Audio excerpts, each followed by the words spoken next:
Welcome to Focus Today. I'm your host, Perry Atkinson, and what a delight to have back with us Nick Adams. Nick Adams is the founder and executive director of the Foundation for Liberty and American Greatness, better known as FLAG, an organization dedicated to promoting American exceptionalism and combating anti-Americanism worldwide. He's also the best-selling author. He does a lot of interviews and commentating, and his latest book, Retaking America, Crushing Political Correctness. Man, wouldn't that be nice? Nick, good to see you, buddy. How are you? G'day, Perry. Fantastic, sir. Thank you again for having me. Always a pleasure. Well, political correctness, you know what? It's so interesting. With all the nonsense going on in the world, I think America's starting to wake up and want to push it overboard. Well, it's high time, I tell you that. You know, Perry, when I look at every single problem that exists in America, I can tell you that it is either rooted in political correctness or it is compounded by political correctness. And I can't think of anything more anti-American than political correctness. And that's why I think it's so incredibly important that Americans do as you say and throw this totalitarian ideology straight out the window. It appears that we're waking up to it. It's gotten us nowhere. Now, we have a long ways to go, and the remnants out there is killing us. But for those who don't understand, what would be your simplest definition, Nick, of political correctness? Well, you know, most of your viewers, Perry, will instinctively recognize political correctness whenever they hear it on the news. I mean, there is not a day that goes by that we don't hear a story of a school or a university either banning Halloween costumes or not allowing a certain theme at a party, or suspending a student from kindergarten for forming the shape of a gun with his two fingers. I mean, it's these kinds of things that I think people immediately know is political correctness. But probably an even better example and a more topical one is the president's inability to say radical Islam, to talk about radical Islamic terrorism. That you really can't get a better example of political correctness, and we can see the problems that's giving not just America, not just the West, but the entire world. If we're not prepared to name an enemy for fear of somehow contravening politically correct mandates, how on earth are we supposed to defeat that enemy? Question about it. Political correctness seems to be winning by intimidation, and its influence is greater than we possibly can imagine, because it's even influenced the courts based upon no law. I mean, its tentacles have run deep. Do you think we can cut it off? It's going to be one hell of a fight, Perry. I'm not going to make any bones about that. In my book, Retaking America, I really at length go through just how insidious and awful this disease is and how deep it does run. Schools, universities, our media, the millennial generation, the generation coming up even beyond that. I mean, these are people that have been indoctrinated from virtually the get-go, Perry, about politically correct orthodoxy and the need to not just embrace it, but to shame anybody that has the audacity to not embrace it. And rather unfortunately, despite the great benefits that technology has given us, one of the very negative and adverse effects has been the enabling of technology to assist in promoting politically correct orthodoxy and giving people a weapon, giving people the ability to really attack and go after people that speak the truth, that speak plainly. And that's a big problem, and that's something that we're really going to have to tackle. I do think it can be done. And here's the really interesting thing, Perry. I actually think it's only America that can do it. I don't believe that there is any other country, any other culture, or any other people except the Americans who are going to be capable of doing that. And I say that for many reasons. Well, I want to get into those reasons, because you do say that America is the only one that can defeat it. Staying with the origin of it, was this a tool of the left? Is it an anti-God movement? What is it? Well, it's all of those things. You know, when you really look at it, Perry, political correctness has got so many different people in the crosshairs. It's got men in the crosshairs. It's got Christians in the crosshairs. It's got Western civilization in the crosshairs. But if they had a deck of cards, if political correctness had a most wanted deck of cards, it would be America, I think, because political correctness, much like socialism, much like all of the activity of the left, seeks to tear down the successful and the strong and kind of equal everything out. It's also a little bit like the whole climate change and carbon tax idea.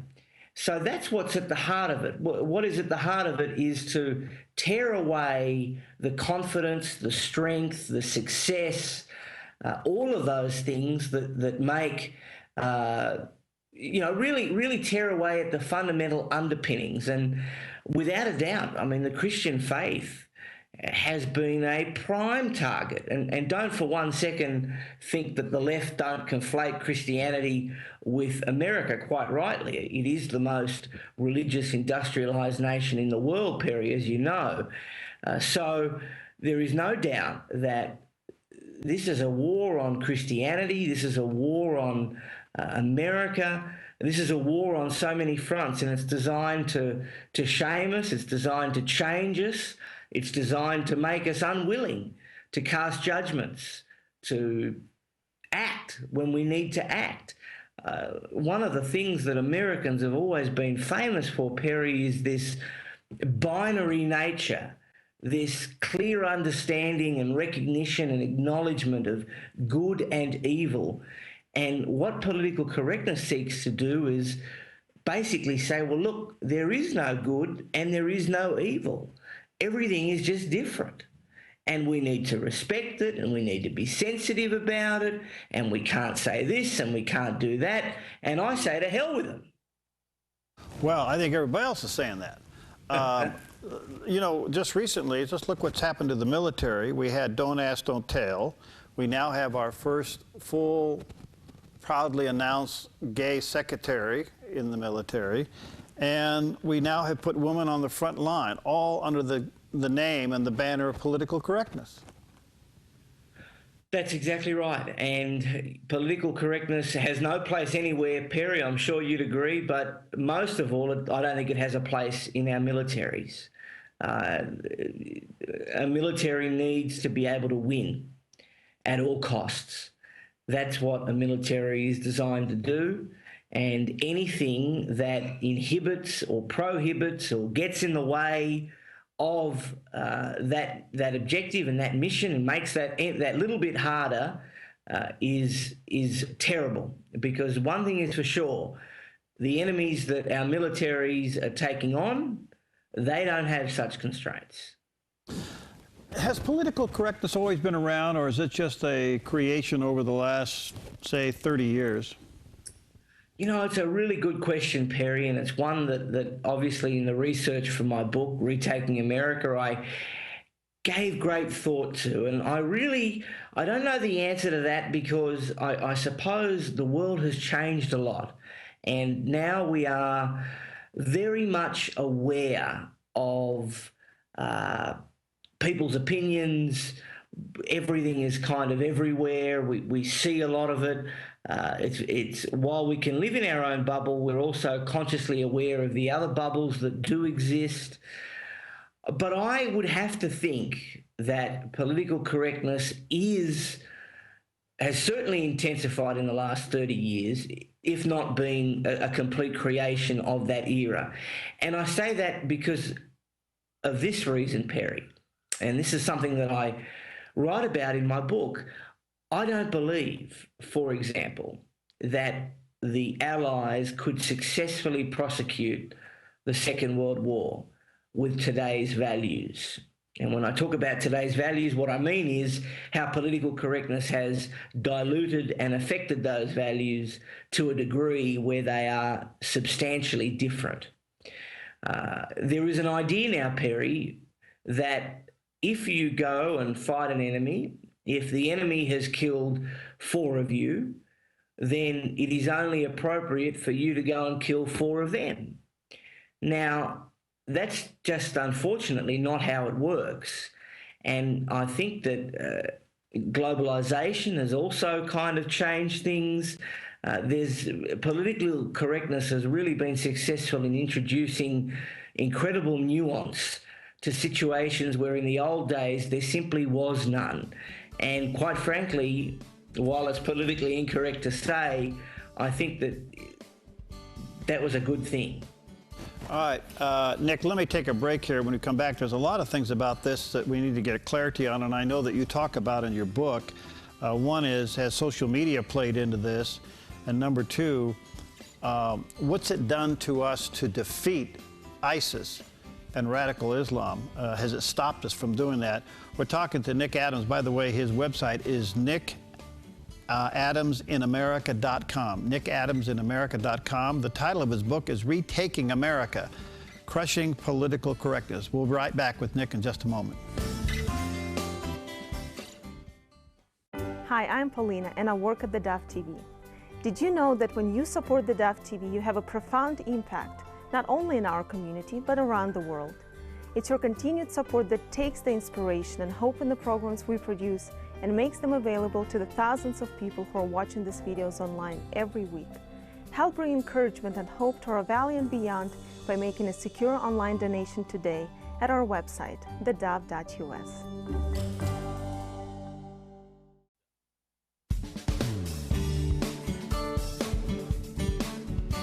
Okay, we're back with our good friend Nick Adams. He's the founder and executive director of the Foundation for Liberty and American Greatness.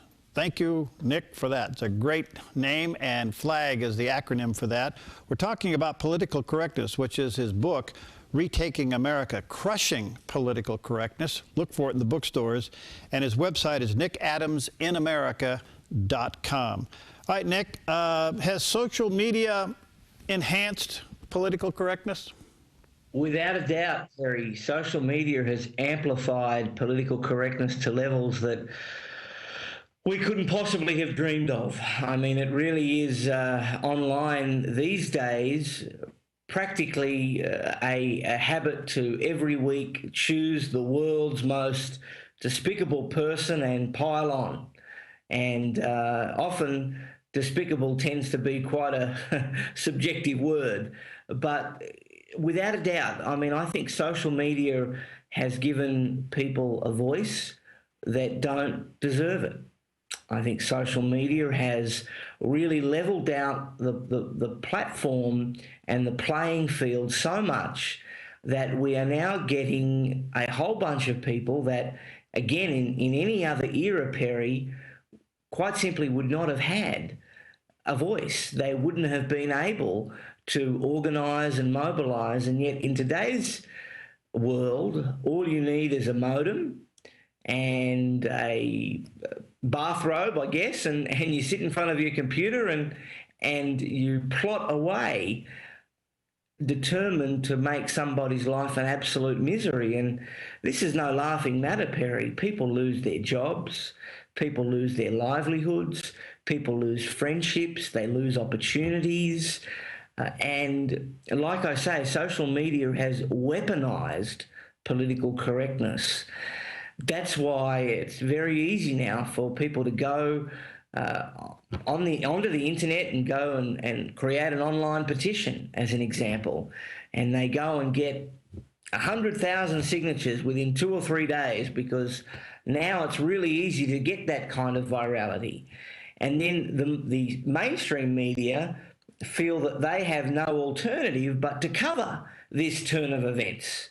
So the mainstream media leads the news in the evening with, an online petition has gathered 200 signatures in less than 3 days. and it goes on to talk about how miserable and terrible the person at the target of this petition is. And so when you have mainstream media working in cahoots with social media, all of a sudden it's a really powerful tool because it enables you to create your own news, if you like. And that's why we're seeing conservative speakers being cancelled on campuses. It's why we're seeing big companies letting certain employees go. It's why we saw back in the summertime the whole issue about the Confederate flag, and all of a sudden so many retailers dropped Confederate flag merchandise. So these employers and these big companies and these corporations and these bosses, unfortunately, Perry, are not showing much stomach for these bad publicity campaigns, even though usually they're completely overblown and incredibly unfair. And that's the new world that we live in. And so people say, well, why should I put my job on the line? Why should I put my life as I know it on the line just to express an opinion? It's better that I just don't say anything, and no one will be any the wiser. And I think that that's just encouraging blandness. It's validating the vanilla, and that's not what America's about. That's not what success is about. That's a recipe for mediocrity, not greatness.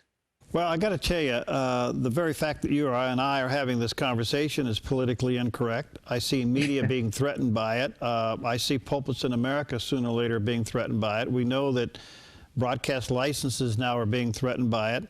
And it's hampering our ability to respond to terror. Political correctness has made a distinct difference between Muslim, Islam, radical Islam, ISIS, and ISIL, when there is no difference. Yes, and the president, even in his speech to the nation last night, tried to separate all that. There's no evidence of it. So you wonder if America is just about getting enough, and what a political incorrectness pushback may look like. Well, that's a very loaded question, Perry, and it's a good one. Look, it's incredible that these distinctions are made, and the Western apologists for Islam really fall short because they never acknowledge the justifications that exist within Islamic religious texts, like the Hadith, like the Surah, like the Quran, that quite clearly give justification for great acts of violence. And we hear that it's about the fact that they don't have jobs or that they've been marginalized. And really we have to ask the question, was it marginalization that led Muhammad out to go and kill as much of alternative civilization as he possibly could? I mean, we're really getting into the realms of the fanciful, but this, of course, is what the politically correct do. They're far more interested in promoting and crafting a narrative than they are dealing in reality and the truth. What will a political correctness pushback look like? Well, Perry, in my book, Retaking America, Crushing Political Correctness, I outline a strategy which I think will be successful in pushing back against political correctness. I'll share 2 of the 5 points with your viewers, and they'll be able to get the book and see the rest. The first is that we need to use the left's tactics against them. And what I mean by that is that, too many people that despise, loathe political correctness are inclined to simply say, well, I'm not going to watch a television show or a station that promotes political correctness, or I'm not going to listen to a radio host that is politically correct, or I'm just going to tune out. And, you know, it's a bit like being on the football field. I mean, how can you expect to win the football game if you get off while the game's still going? So what I say we need to do is we need to study the politically correct. We need to study the left. We need to know exactly what they do, how they respond, how they pivot, what they say. We need to know them back to front so that we can beat them and defeat them and call them out. That's really important. And then we need to use their tactics against them. They hurl epithets at us constantly. Well, why can't we hurl epithets back? They use the technology that we've been speaking about to great impact. Well, why don't we do the same to them? You know, we really, and that's one of the things that my organisation FLAG does as well. I mean, we seek to shame people that are flagrantly anti-American. I think that's a tactic that we need to use. So that's one of the key platforms of a pushback. The other key platform, Perry, is a re-engagement in cultural institutions. For the last 30 years now, film, music, education, media, they have all been completely overrun by leftists, and they have infiltrated those industries to such a significant extent that we're in a lot of trouble. And I think we really need to start encouraging everyday, ordinary young Americans to consider careers in education, to consider careers in the media, as teachers, as journalists. I think that we should be looking at creating our own kind of films and movies and you know, and not all of us can do those things, Perry, but we certainly can support people that can and do, and we can support them either through technology, by promoting them, we can support them by going to their events, we can support them by financially assisting the projects when they need them. But we really need to be all hands on deck. And I think if we can do that, if we can re-engage those cultural institutions, if we can learn what the left does and do exactly what they do to us, to them, then I think we've got a fighting shot. Well, let me just say to our viewers and listeners, Retaking America is the name of the book, Crushing Political Correctness by Nick Adams. You can also go to nickadamsinamerica.com, and that's his website. I only got less than a minute left here, Nick, but it appears to me that the left's political correctness is now reached a point where Americans are becoming to be aware of what it does and what it hasn't done, and yet it was supposed to accomplish. And I think now we have an opportunity to push it back as more ridiculous as it becomes. We've lost our way because of political correctness. It appears to me the tide may be moving in our favor. You got about 15 seconds. Go ahead. They've opened the door, Perry, and it's time to drive a tank through it. If you love America and you hate political correctness, you need to get a copy of my book. Hey, thanks, buddy. Good to see you. Keep up the good work, and let's connect again soon, okay? You got it, Perry. God bless you, sir. God bless you. And again, it's adamsinamerica.com, and the name of the book, look for it in the bookstores, Retaking America, Crushing Political Correctness. Amen. We'll be right back.